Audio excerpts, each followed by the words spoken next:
sang bodyguard. Tetapi bagaimana dengan Jovita yang menganggap Peter salah satu orang yang berharga dalam hidupnya?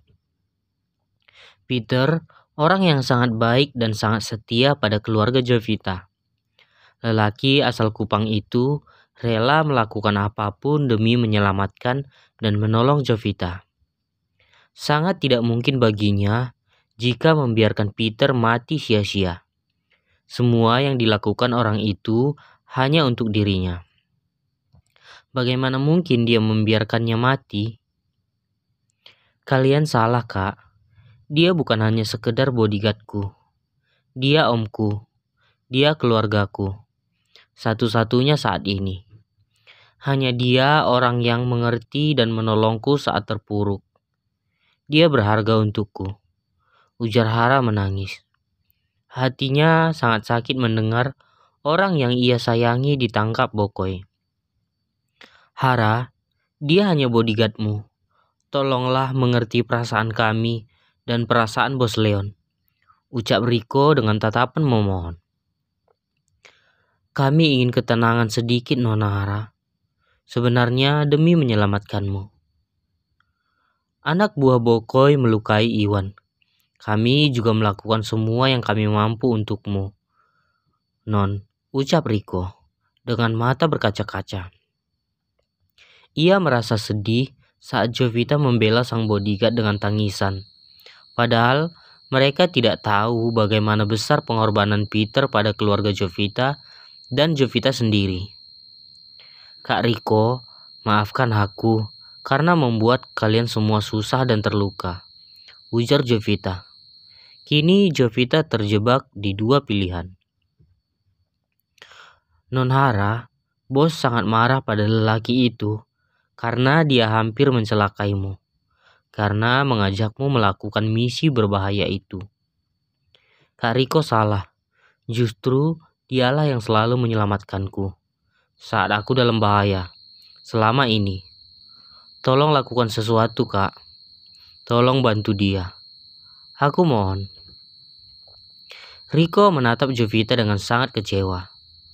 Non Hara, tolong jangan seperti ini. Kami sudah mati-matian ingin menyelamatkan Non Hara. Ingat perjuangan besar bos bagaimana dia membantumu. Non, hargai perasaan bos naga. Jika Non Hara memikirkan lelaki lain, lalu bagaimana dengan perasaan bos? Dia akan hancur. Aku tidak menganggapnya sebagai lelaki.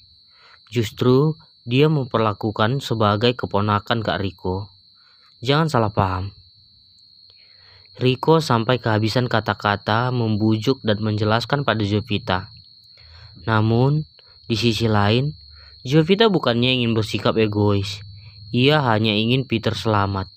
Karena ia tidak punya orang lain yang ia minta tolong lagi. Jovita tidak ingin Peter terluka. Non Hara, kamu ingin apa dari kami? Tanya Riko dengan raut wajah dongkol. Jovita bisa melihat kemarahan di wajah lelaki berwajah tampan tersebut. Tetapi ia juga tidak punya pilihan. Tolong bantu dia, Kak.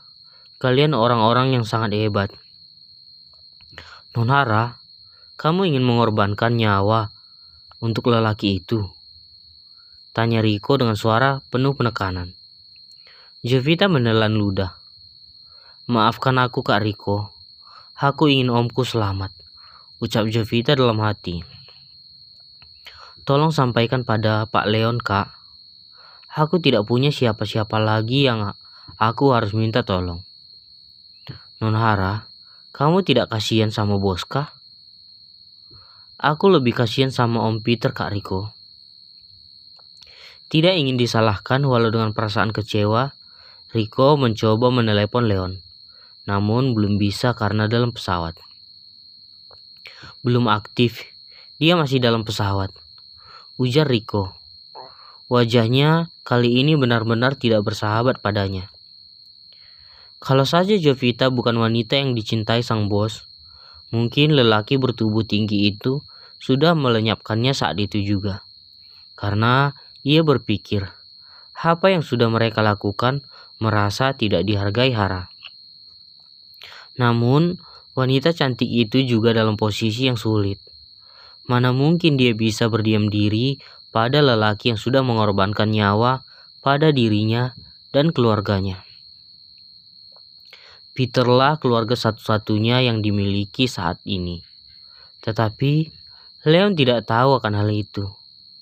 Mereka hanya tahu kalau Peter hanyalah seorang supir bagi Jovita. Perhatian yang lebih yang akan diberikan padanya akan membuat Leon cemburu. Itulah yang ditakutkan Rico. Kita tunggu sebentar lagi, Kak, sampai bisa dihubungi. Maafkan saya, Non, kalau menyakiti hatimu. Tetapi sikap ini akan membuat bos marah.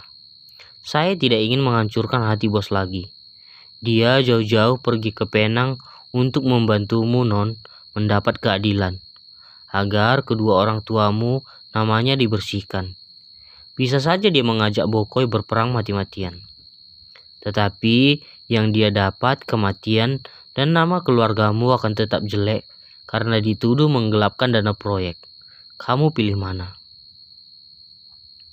Ibu, ayah, apa yang harus aku lakukan? Om Peter, lelaki yang menjagaku dari aku kecil hingga saat ini.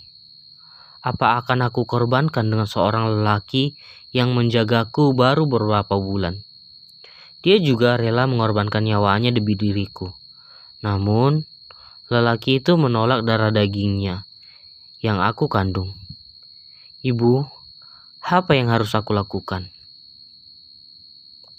Nonhara, maaf, aku tidak bisa membantumu, ujar Rico. Rico meninggalkan kamar Jovita dengan wajah sedih. Ia menganggap Jovita tidak menghargai pengorbanan mereka semua. Mendengar Peter ditangkap anak buah Bokoi, Jovita merasa sangat sedih. Ia menangis di dalam kamar. Om, maafkan aku. Maaf, ucap Jovita menangis.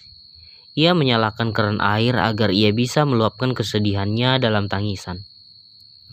Ibu, ayah, apa yang harus aku lakukan? Lelaki jahat itu menangkap Om Peter. Itu artinya, apa yang kami kerjakan selama ini akan sia-sia. Mana mungkin seperti ini. Aku dan Om bahkan nyaris kehilangan nyawa untuk memberi lelaki itu hukuman. Bagaimana ini, Ibu? Jovita terdiam dan mengusap air matanya dengan kasar. Tidak. Apa yang sudah kami kerjakan selama ini sama Om Peter tidak boleh sia-sia. Aku harus melanjutkannya. Aku akan melanjutkan pekerjaan yang telah kami mulai. Aku harus mencari tahu berkas yang disimpan Om Peter. Untuk apa aku bertahan di sini? Pak Leon saja menolak anak yang aku kandung. Baiklah, aku tidak ingin melibatkan Leon dan anak buahnya. Aku akan melakukannya sendiri, ucap Jovita dengan tatapan yakin. Karena Leon tidak mau menolong Peter dari Bokoi, maka Jovita berpikir akan menolongnya sendiri. Bukannya dia tidak mau menuruti perkataan Leon dan tidak menghargai kerja keras anak buah Leon, tetapi ia tidak sanggup membiarkan lelaki baik itu mati dengan sia-sia. Aku tidak akan membalas susu dengan air tuba. Untuk apa aku bertahan di sini? Hanya untuk menyelamatkan nyawa sendiri. Orang-orang yang aku cintai sudah mati. Apalah artinya hanya nyawa aku sendiri? Aku akan meneruskan pekerjaan Om. Maaf nak jika aku menyakitimu. Pekerjaanku masih banyak, ucap Jovita tersenyum kecut mengusap perutnya. Aku punya cara masuk ke rumah Bokoi.